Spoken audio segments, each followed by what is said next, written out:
Rod Rosenstein, he's off the hot seat for now.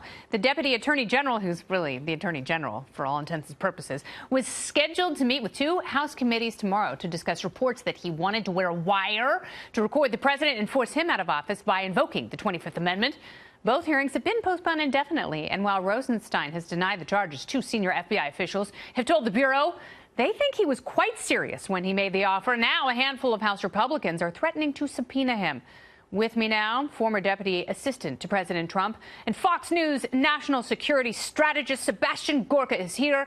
He is also the author of the brand new book, Why We Fight Defeating America's Enemies with No Apologies.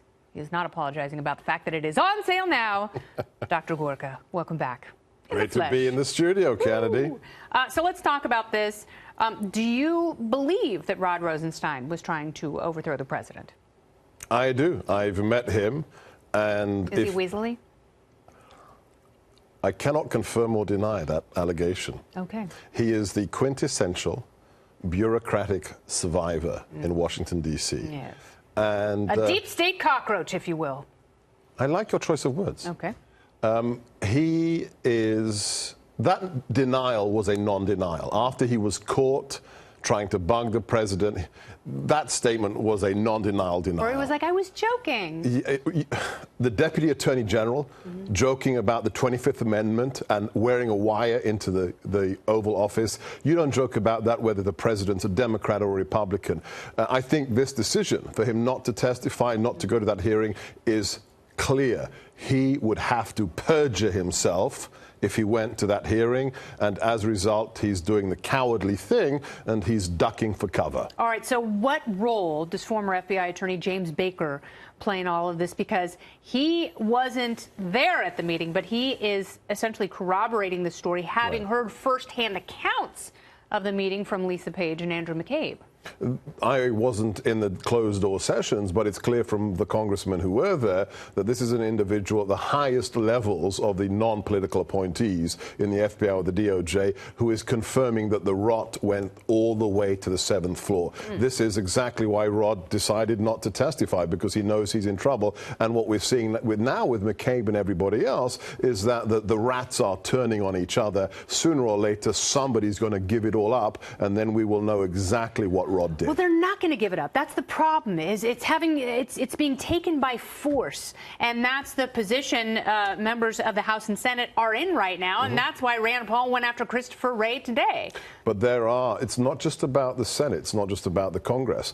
To this very day, it's important to note that there are people in Little Rock that are federally investigating the Clintons and the Obama administration. So there's a reason that they've been there for almost a year investigating.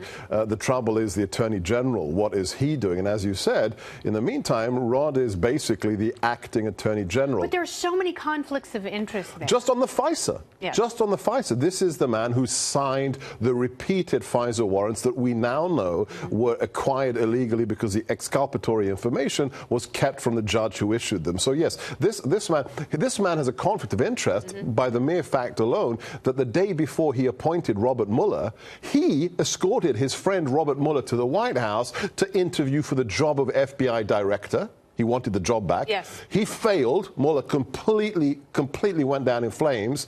And the next day, his buddy makes him the investigator of the president who he failed the job interview in front of by itself. There are so many oddly connected dots here. Talk about the wolves watching the henhouse. Why we fight. Why we fight. Know your opponent. You say the Democrats are guilty of willful ignorance. Do you think the president knows his opponents better than the Democrats know him?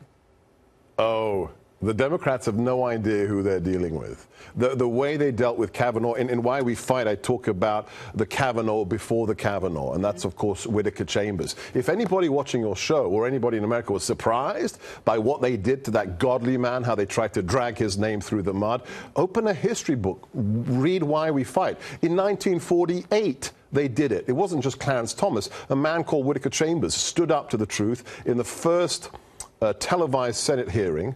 He said, Al-Jahiz is a Soviet agent. I know because I was one of the people giving him the coded messages from the Soviet Union. What did the Democrats do in 48? They called Whittaker Chambers a closet homosexual, a drunk. They accused him of being responsible for the death of his brother. All of it was lies.